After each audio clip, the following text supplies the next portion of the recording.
Boa noite a todos.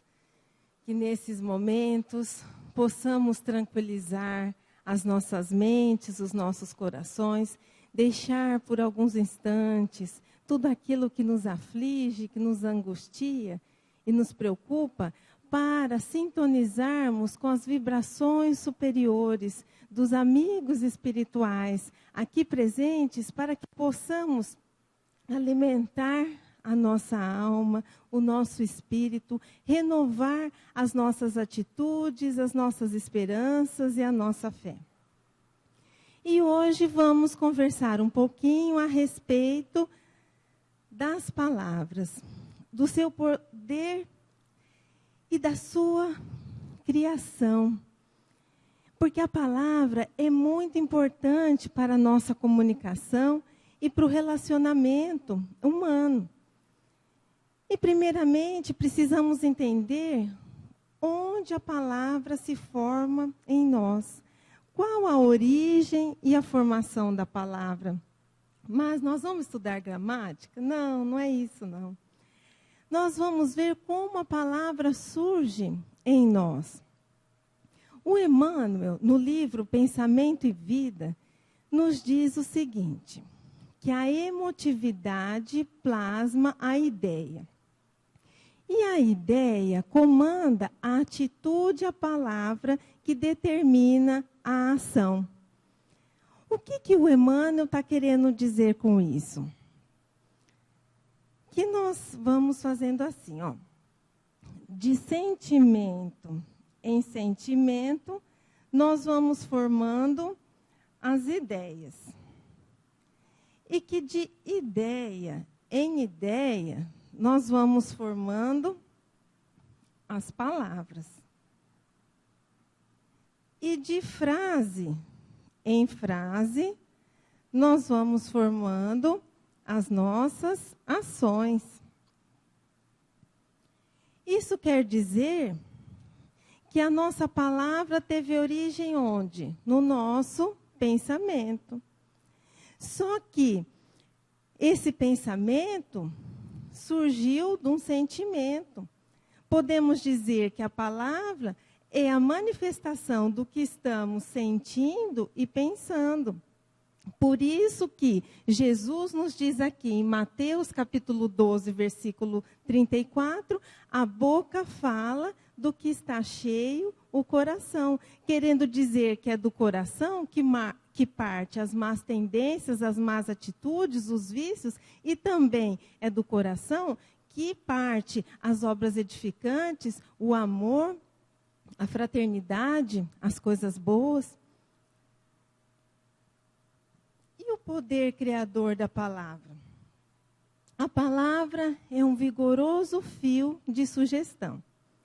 Toda palavra cria uma imagem na mente daquele que nos escuta. E toda imagem cria alguma coisa. Vamos dar o seguinte exemplo. Imaginemos que nós encontramos um amigo, uma amiga, e essa pessoa nos diz assim: ai, você não sabe, outro dia, no último feriado que teve, eu fui viajar, eu fui para a praia. Quando a pessoa fala isso, aquela que está escutando já imagina a praia, aquele sol, os ventos, o coqueiro, aquele mar. E ela continua falando como foi gostosa a viagem, como nós aproveitamos, e isso e aquilo. E ao fim da conversa, uma diz para a outra assim: ah, você devia fazer o mesmo, você trabalha tanto. E o que acontece com aquela pessoa que escutou a descrição da viagem? Ela foi criando imagens mentais, não na sua mente. Ela foi imaginando tudo. E se ela se sintoniza com aquelas imagens, o que vai acontecer? Essas imagens vão criar um desejo nela. E desse desejo vai surgir um pensamento. Ah, eu gosto tanto de viajar, tanto de praia. Bem que eu podia viajar mesmo, tem um feriado próximo, o que eu vou fazer? Eu vou procurar um hotel, eu vou ver um lugar para eu ir. E aí, chegando em casa, ela começa a pesquisar os hotéis e resolve, então, fazer a tão sonhada, desejada viagem. O que aconteceu? Aquela imagem que foi criada quando a outra dizia sobre a viagem, criou um desejo, um sentimento, um pensamento e uma atitude. Nesse exemplo que nós demos, a atitude, a palavra foi positiva, gerou, em contrapartida, uma reação positiva. Mas e quando ouvimos palavras ruins, palavras que nos colocam para baixo, palavras que, ao invés de nos levantar, nos desestimula? Imaginem qual a reação e o impacto que elas trazem em nós, se não soubermos lidar com elas. Por isso, é tão necessário, é tão importante a vigilância em nossas palavras e em nossas atitudes. E a mensagem que a palavra nos traz? Primeiramente, a palavra nos traz a mensagem sonora, que é aquela que nós estamos ouvindo agora, dos sons, formado pelos fonemas, tônicos, átonos, e é o ar responsável por transmitir o som. Mas a palavra traz também uma outra mensagem, que é uma mensagem que nós dizemos que é inaudível. Essa mensagem inaudível é produzida pelas ondas sutis do nosso pensamento, e ela vem carregada das energias do pensamento que a gerou. Mas espera aí, precisamos entender um pouquinho a respeito do pensamento. Quando nós pensamos, o que acontece? Nós nos utilizamos dos fluidos que estão ao nosso redor e, primeiramente, produzimos formas pensamento. Esse fenômeno se chama ideoplastia. E além dessas formas pensamentos que produzimos, nós também emitimos ondas sutis que nos permitem a sintonia com todos aqueles encarnados e desencarnados que estão pensando, emitindo ondas na mesma faixa vibratória. E em algumas situações, o que acontece? A mensagem sonora e a mensagem inaudível, elas estão em contradição. E é quando nós ouvimos alguma coisa que nos soa falso ou não nos parece verdadeiro. Por exemplo, encontramos alguém que nos diz coisas boas, nos diz assim: eu gosto tanto de você, o que você precisar de mim, eu estou sempre aqui, pode contar comigo. Mas não sabemos o motivo pelo qual nós não conseguimos acreditar. Imaginemos que nesse exemplo que estamos dando, a pessoa que profere essas palavras não está falando sinceramente do coração, porque ela está elogiando e falando palavras boas, porque ela está precisando de um favor daquela pessoa. Por isso, nós precisamos tomar muito cuidado com o que vamos proferir. E depois de termos uma pequena noção da origem, do poder criador da palavra, da mensagem que ela nos traz, nós nos perguntamos assim: como estamos utilizando a nossa fala? Será que nós estamos utilizando a nossa fala corretamente? O que estamos fazendo desse dom, desse talento que nos foi dado pela providência divina? E quando dizemos falar corretamente, não significa que tenhamos que falar todos os verbos corretamente, todas as conjugações, todas as concordâncias, não é isso. Será que a nossa fala está condizente com a condição de espíritas e que, antes de tudo, cristãos que somos? Porque muitas vezes, observando a maneira que as pessoas se comunicam, não concordamos com determinadas formas, com determinadas expressões, mas todo mundo fala dessa maneira. E aí? O que fazer perante essas situações?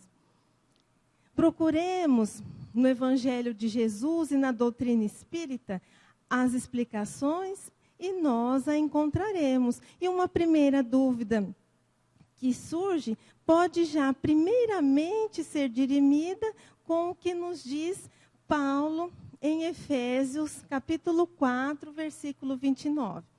Ele diz assim: não saia da vossa boca nenhuma palavra torpe, mas apenas aquela capaz de promover a edificação. O que ele está querendo nos dizer com isso? Para que não venhamos a proferir nenhuma palavra que vá desanimar, ferir, magoar, prejudicar o nosso próximo, mas apenas aquela palavra que vá auxiliar, acalmar, ajudar, levantar o ânimo das pessoas. Se nós já conseguíssemos fazer isso no nosso dia a dia, teríamos mais facilidade no uso das palavras e menos dúvidas. Mas estamos a caminho disso, estamos procurando aprender, nos instruir, nos esforçando. Mas e uma dúvida que pode surgir, mas e os palavrões? Que é tão utilizado ultimamente, né? Muitas pessoas justificam o uso do palavrão dizendo que é uma maneira descontraída de se manifestar, que é o jeito brasileiro de falar, que o palavrão é uma maneira de aliviar as tensões. Mas devemos compreender que com a riqueza da língua portuguesa, vemos que os palavrões são desnecessários. Podemos substituí-los por outra palavra com significado mais agradável. Os palavrões são aquelas palavras desnecessárias, vulgares, utilizadas para expressar raiva, exagero, xingamento. Só pela definição, já vemos que não é uma coisa boa. E aquele que pensa que dizendo palavrão vai aliviar a tensão, pelo contrário, ele vai reafirmar a agressividade contida em si mesmo. Richard Simonetti nos diz que, quando proferimos um palavrão, estamos colocando o nosso lado primitivo à mostra. Que o palavrão nos coloca à mercê das trevas, enquanto que a oração nos coloca à mercê do céu. E muitas pessoas falam assim, mas não é a intenção que vale? Às vezes eu estou falando um palavrão, mas eu não estou com a intenção de fazer um xingamento, de ofender. É uma maneira carinhosa de falar. E o Richard faz um comentário muito interessante, que ele diz assim, mas venhamos e convenhamos, uma maneira de se expressar de mau gosto, porque dizer que o palavrão é uma forma carinhosa de falar é como darmos uma paulada carinhosa em alguém. Como que a pessoa vai acreditar? Você está batendo e dizendo assim, não, isso é carinho, tá? E o palavrão ainda traz uma dupla problemática, que é a agressividade sonora, é aquela agressividade, né, verbal, que facilmente percebida, e o pior é a vulgaridade mental, que atinge aquele que escuta e prejudica aquele que o profere, porque quem profere o palavrão começa a desenvolver em torno de si uma psicosfera negativa que propicia a sua sintonia com espíritos menos felizes. E a palavra ruim, não seguida de atitude, é prejudicial? Mas como assim? Imaginemos que um casal, em um certo momento da vida, tem uma grande discussão.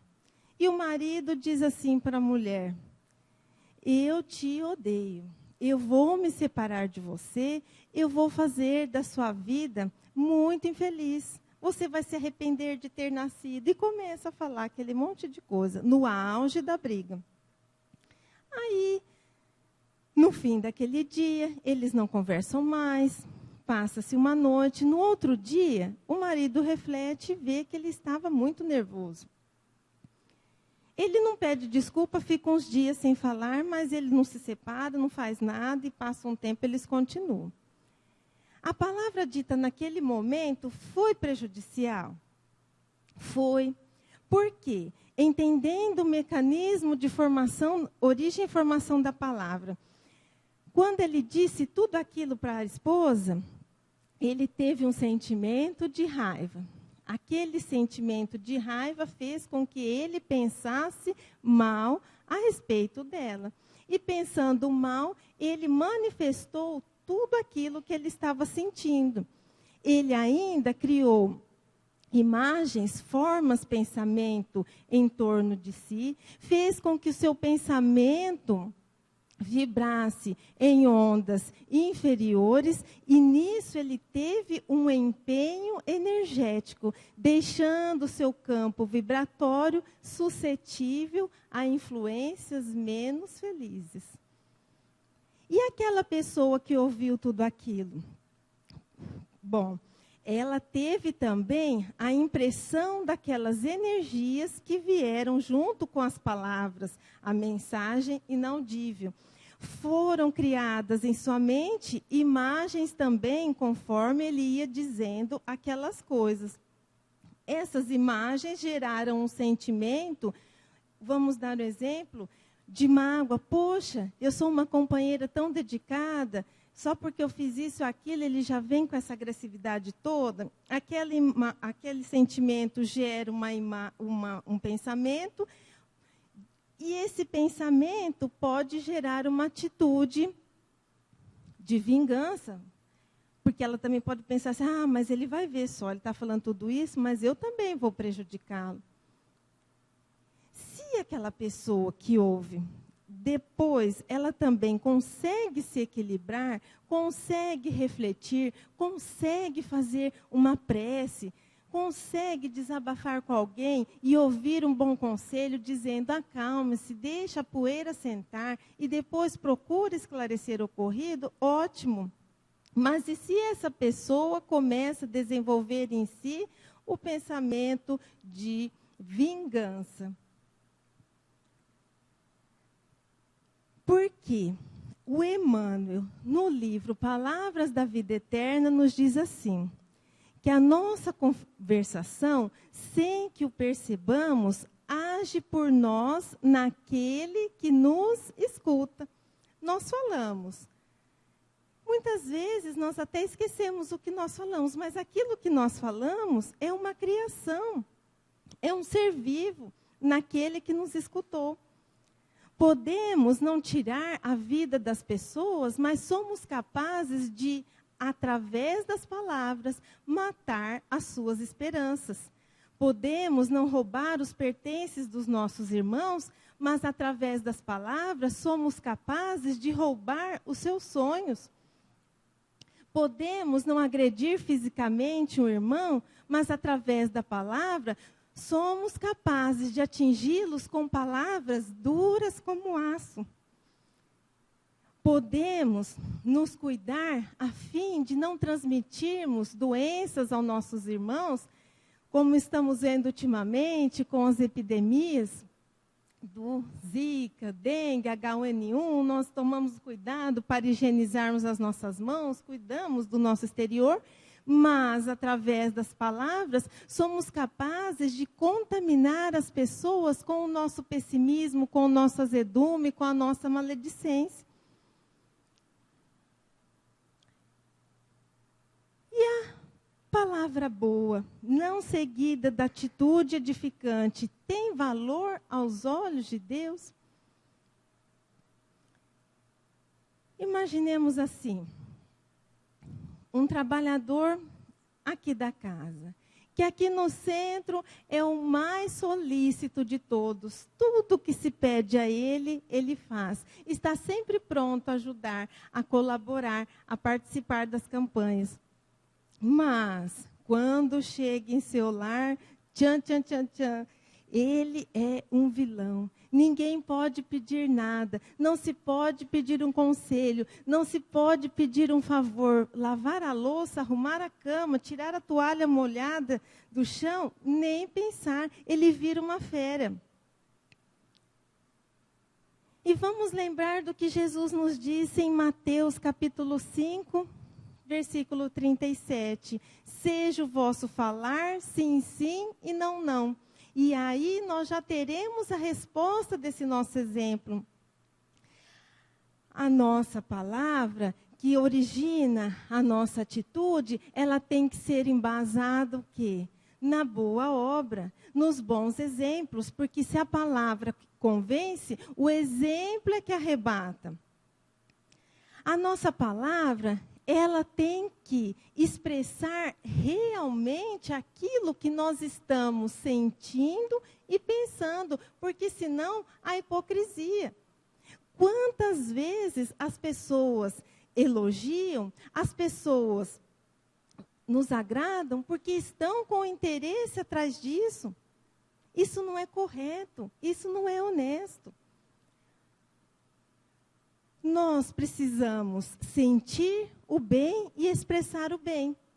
E quando nós sentirmos algo ruim, nós devemos manifestar aquela insatisfação de maneira que não vá ofender, que não vá perturbar, que não vá prejudicar o nosso próximo. Porque Jesus, quando diz sim, sim, não, não, não está querendo dizer, só vou falar coisa boa.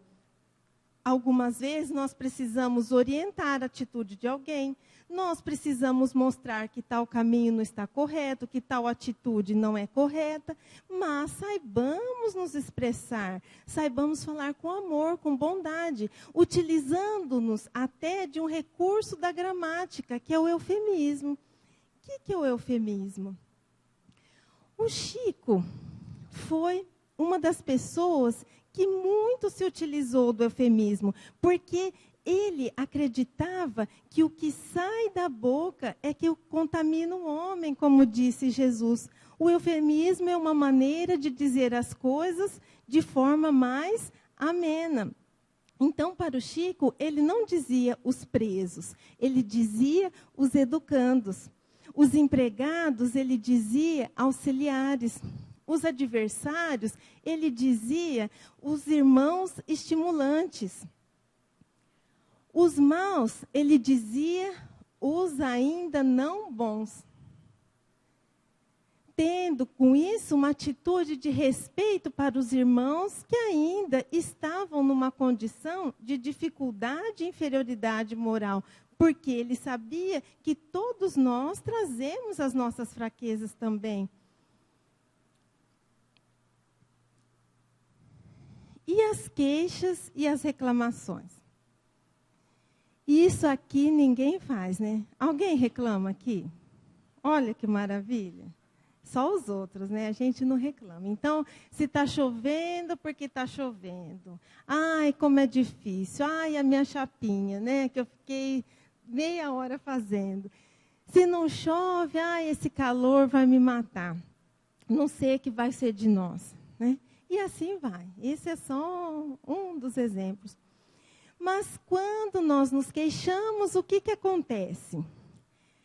Como aquele que diz o palavrão, aquele que se queixa, cria em torno de si uma psicosfera negativa. E essa psicosfera negativa desenvolve um pesado magnetismo em torno dessa pessoa. E esse magnetismo pesado vai trazer o quê?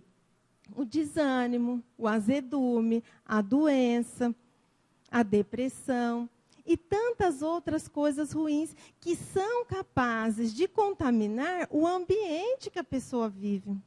Alguém conhece uma pessoa que só reclama, só reclama? E é fácil, é agradável conviver com essas pessoas? E muitas vezes pode ser que estejamos reclamando demais e não estamos percebendo. E estamos sendo desagradáveis com aqueles que convivem conosco. No livro Palavra da Vida Eterna, também, Emmanuel nos diz o seguinte: mergulhar o divino dom da palavra no vaso lodoso da queixa é como inflamar preciosa lâmpada no conteúdo da lata do lixo. Quer dizer, Deus nos deu um dom da palavra, capaz de levar a luz, de levar o esclarecimento, de auxiliar, e nós fazemos o quê? Jogamos no lixo, desperdiçamos. E quando nós nos queixamos de alguém, isso também não acontece, né? A gente não reclama do político, do chefe, do marido, da esposa, do colega, do outro que está dirigindo à nossa frente, a gente não reclama. Quando fazemos isso, nós estamos nos intimando automaticamente a fazermos coisa melhor do que ele e a vivermos em um nível mais alto de vibração. Quando deveríamos consultar o nosso íntimo para saber se, na posição daquele companheiro, nós não estaríamos fazendo coisa pior. Mas, às vezes, né? É mais fácil a gente falar do outro, do comportamento do outro. Porque nós temos essa facilidade? Porque isso mostra ainda o quão inferiores somos. Porque quando vamos nos elevando, os nossos objetivos vão sendo outros. E falar da vida alheia, falar do comportamento alheio, já passa a ser um hábito que nós vamos nos desprendendo. Só que nós precisamos entender o seguinte, que a palavra é uma via de mão dupla. Se é importante sabermos falar, é muito importante sabermos ouvir. Porque, segundo ouvimos, cada frase semeará bálsamo ou veneno, paz ou discórdia, treva ou luz. Imaginemos que um jovem acaba de tirar a sua habilitação para poder dirigir o seu carro, a sua moto.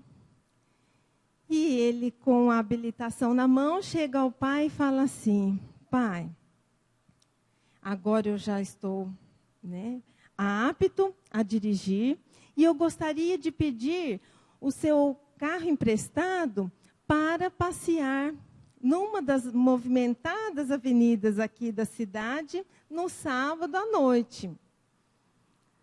E o seu pai, com a experiência toda de vida que tem, vendo que o filho ainda inexperiente, apesar de apto, precisaria de treinar um pouco mais antes de se aventurar num horário tão movimentado, sozinho.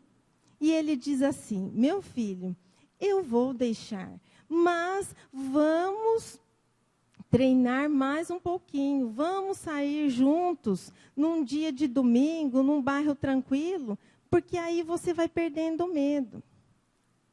O pai não falou por mal, ele estava querendo poupar um acidente, uma coisa desagradável, vendo que o filho ainda não tinha aquela experiência. Mas o que acontece com o filho? Ah, meu pai, eu vou te contar, viu? Ele não deixa nada. Poxa vida, mas como o cara implica comigo? E assim somos nós. Quantas vezes as pessoas vêm até nós nos aconselhar, vêm nos mostrar uma outra maneira de enxergar as coisas, uma outra maneira de agir, e nós nos melindramos, e nós não queremos ouvir, porque temos muita dificuldade em aceitarmos os nossos erros, os nossos enganos, as nossas fraquezas, as nossas falhas. Porque toda palavra, ela traz o impacto da ação, mas a reação mora dentro de nós. O moço também poderia ter reagido de outra maneira. Ele poderia ter pensado assim, nossa, como meu pai se preocupa comigo, como ele é amoroso, porque de pronto ele podia ter falado, não, nem adianta insistir. Não, mas ele se propôs a treinar comigo mais um pouco. Por isso, nós precisamos lubrificar as engrenagens da nossa audição no óleo puro do amor, porque nem sempre o nosso julgamento é o julgamento da lei divina. Nós também necessitamos filtrar todas as informações que recebemos e armazenar aquilo que venha acrescentar alguma coisa de bom em nós, seja da escrita das mãos hábeis ou da fala das pessoas distintas, examinemos tudo, mas retenhamos o bem. Estamos num mundo onde informações são veiculadas em uma velocidade alucinante. Ouvimos coisas boas, coisas ruins, mas que nós possamos deletar tudo aquilo que não nos serve e fixarmos nas coisas edificantes. Porque se fixarmos em uma imagem ruim, em uma cena chocante, o que vai acontecer? Nós já vimos que vamos alimentando aquela imagem vai desenvolver um sentimento, um pensamento de novo e uma atitude. E o asseio verbal? O ideal é que nossas palavras fossem desprovidas de todo mal. Mas para elas virem desprovidas de todo mal, é necessário que ela nasça, que ela surja de um coração puro. E nós ainda não temos o coração puro. No nosso coração existem sentimentos bons e ruins. Por isso temos que estar vigilantes, pensando assim, mas será que eu não estou reclamando demais? Será que eu não estou falando demais, não respeitando o tempo das pessoas? Será que eu estou falando palavrões demais? Qual o tom de voz que eu estou falando? Porque dependendo do tom de voz, mesmo dizendo uma palavra boa, nós conseguimos agredir. Um exemplo, quando nós falamos assim, querida, dependendo que o tom, parece o quê? Parece um desprezo. O querida tem um outro sentido. Nós devemos pensar, eu estou usando a palavra para edificar, para construir, para auxiliar? Será que eu estou me entregando à maledicência, à fofoca?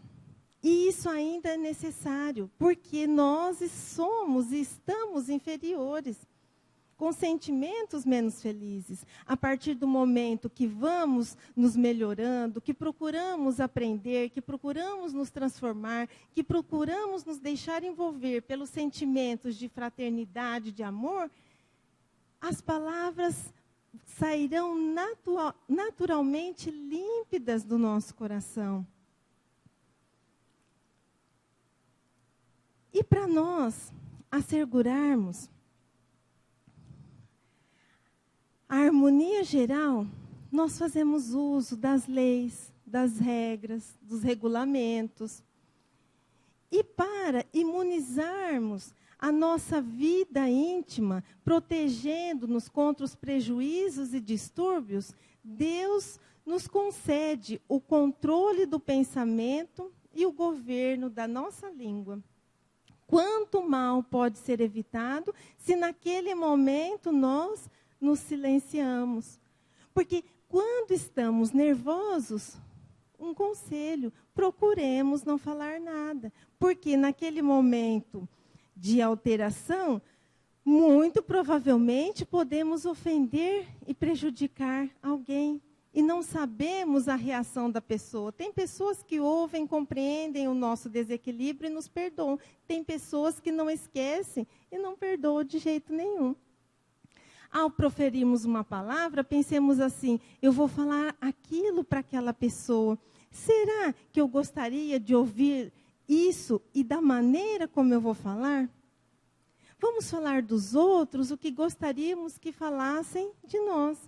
Precisamos desabafar algumas vezes? Sim, mas desabafemos com aquelas pessoas que são nossas pessoas mais próximas, que sabemos que guardam a discrição e que podem nos aconselhar e nos mostrar que estamos equivocados no nosso julgamento.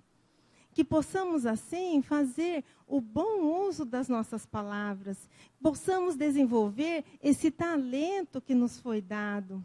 Imaginemos uma pessoa dada à maledicência, com todo esse mecanismo de criação e de mensagem, de formação de palavras, como fica o seu campo vibratório, o campo vibratório do seu lar. Reflitamos sobre isso. E para encerrarmos, palavra profunda ou leve, não deixe de aprimorá-la. No que se diz ou se escreve, é o pensamento que fala. Cultiva boa conversa, se é nisso que te estimulas, mas fala corretamente, esquece as palavras chulas. Em tudo quanto converses, toma o bem por tua escolta. Toda palavra é um ser vivo, por conta de quem a solta. Palavras que amparam sempre, sem sombra, vinagre ou lama, nascem somente na fonte do coração de quem ama. Obrigada pela atenção de todos e muita paz.